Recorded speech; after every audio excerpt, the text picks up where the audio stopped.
Hey friends, welcome back to the Table Talk with Toddy podcast. Today's episode is a little bit of a throwback because there is no new fresh content this week, but this is a very, very, very informative and enlightening episode where I have a sit down with one of my girlfriends and biz bestie, Candace Nicole. It's an old conversation, but I basically share the story of how I created, developed, produced, and executed my very own digital talk show during the pandemic in 2.5 weeks.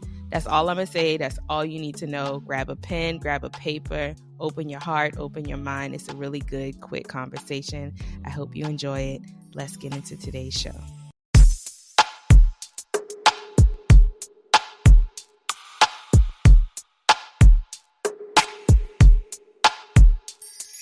You're listening to Table Talk with Toddy, the podcast where we have real talk about life and business as a creative living in the 21st century. I'm your host, Natasha Toddy Weston. Let's get into it.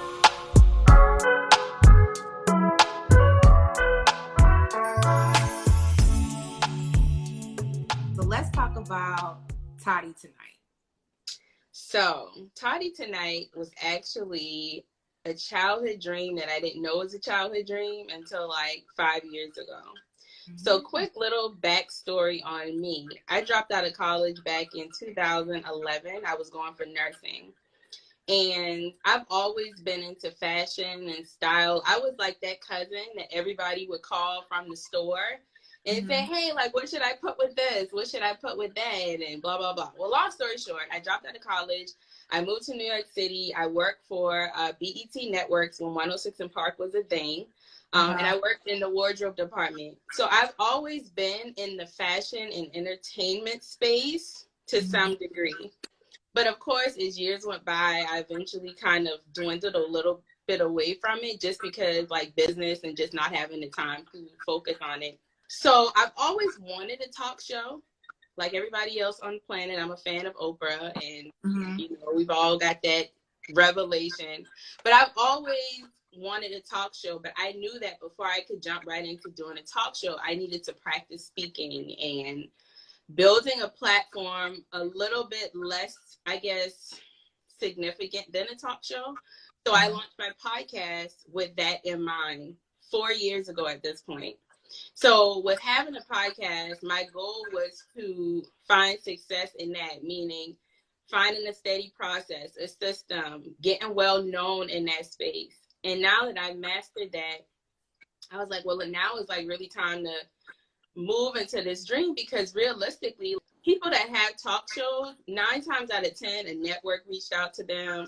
Right. They've been obviously in the entertainment space for some time, enough to have built relationship with producers and networks and blah, blah, blah.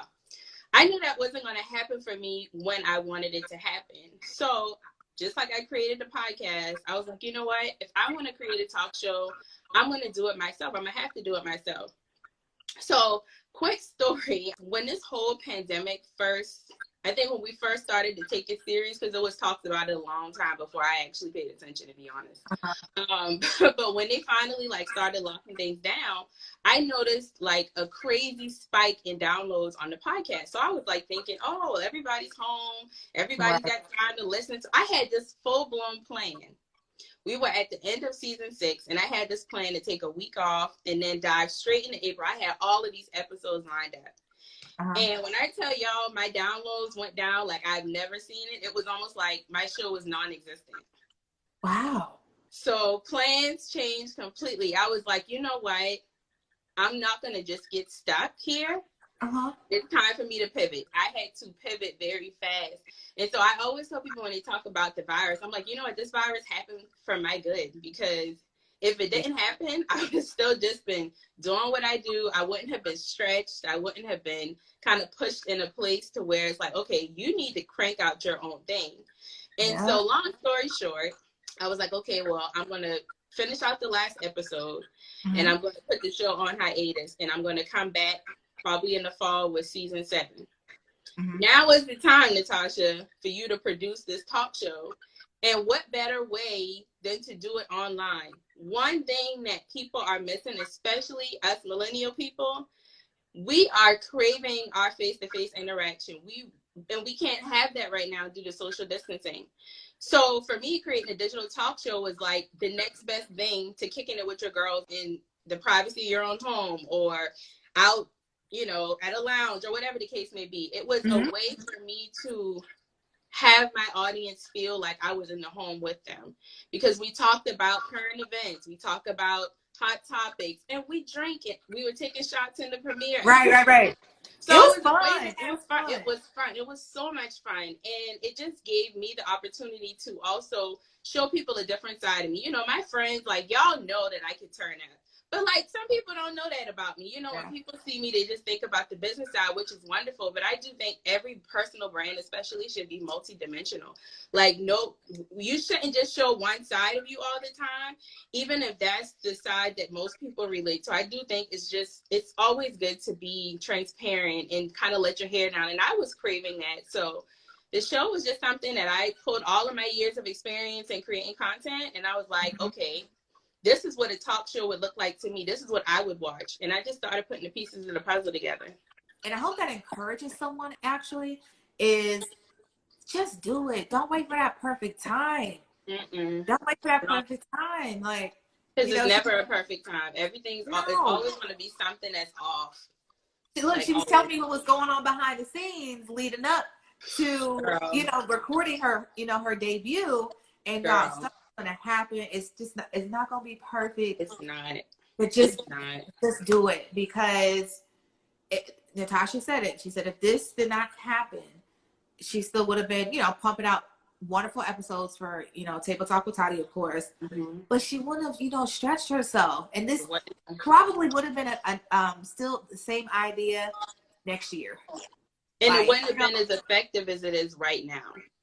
Right. You know what I mean? Sometimes, we hear people saying, oh, don't rush your ideas, think your ideas through. I get that point, but every individual is different.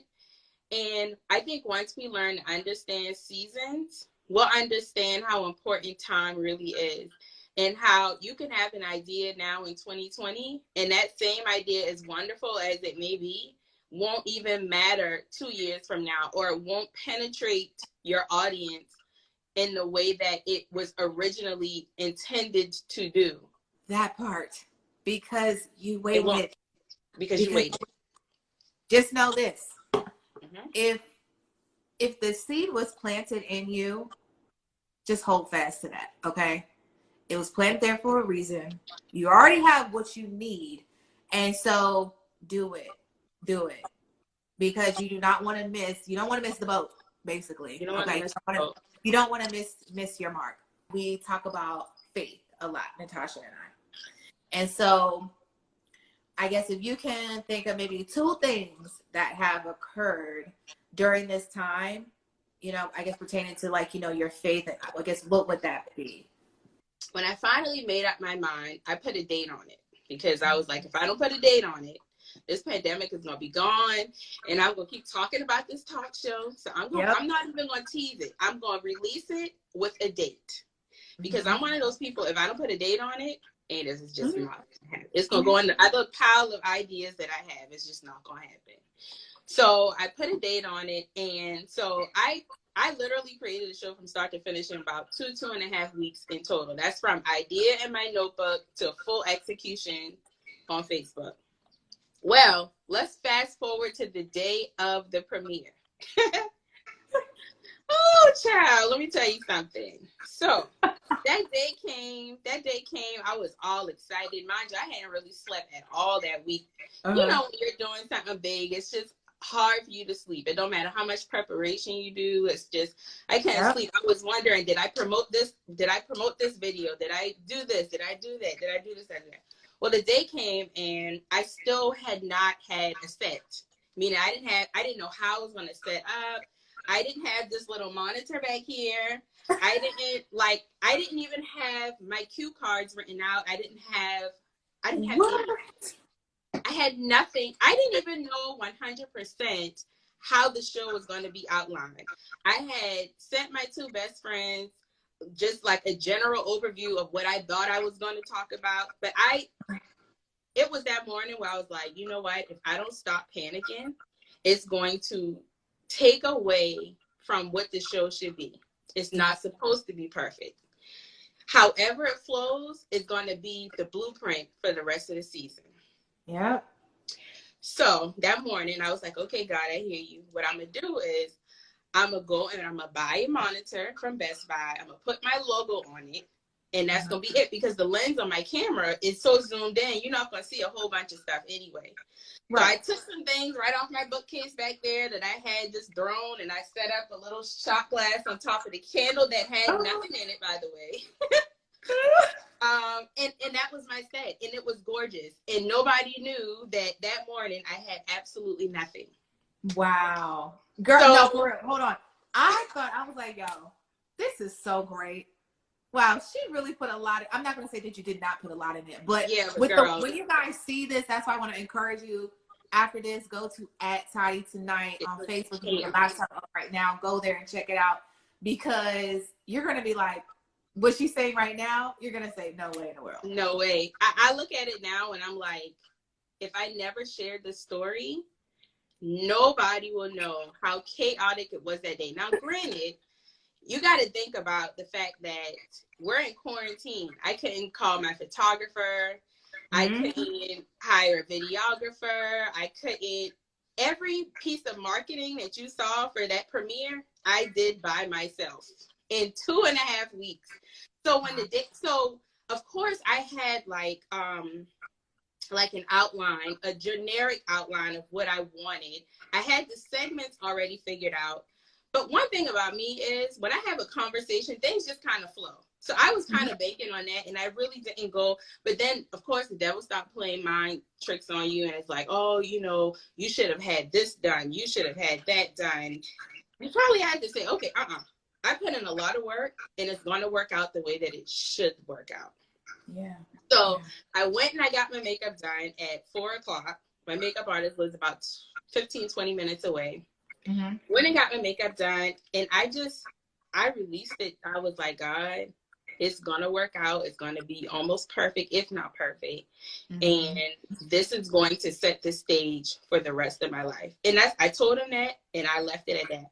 Yeah. Well, I got home. I had finished putting the finishing touches, the little intro that y'all saw, the little 10-minute till showtime. I did that 10 minutes before we went live. Unreal. Y'all would get in the uncut, like behind the scenes. I love this.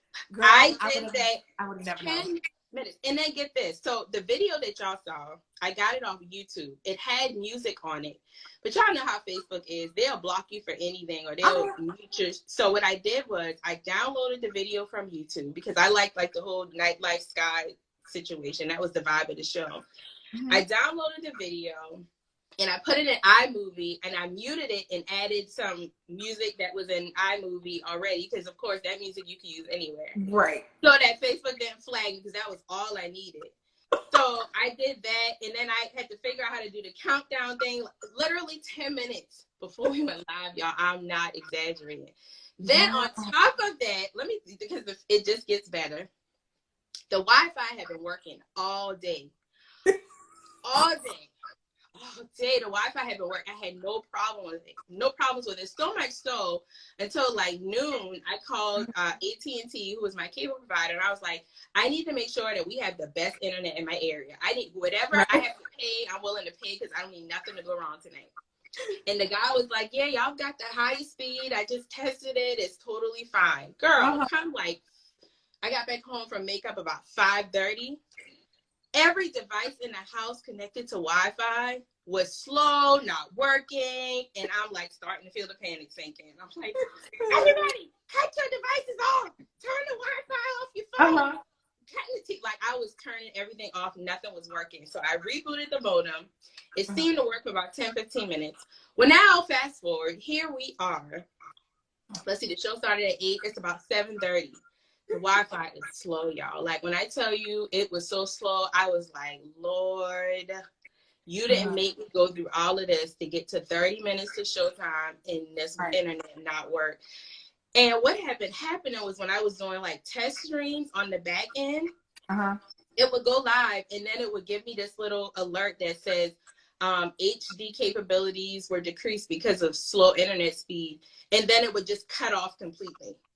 Mm-hmm. And I stream through this software a lot of times, and so it happens, and I'm used to that. Right. But it just kept cutting off. So you know what? It was about 15 minutes of showtime at this point. I had rebooted the modem. I said I'm going to reboot the modem one more time.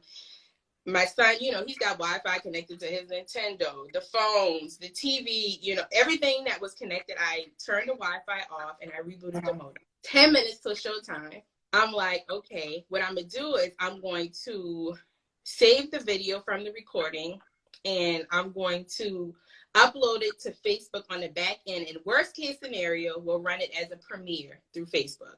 Why didn't I think of that before? I don't know. But that was going to be my backup.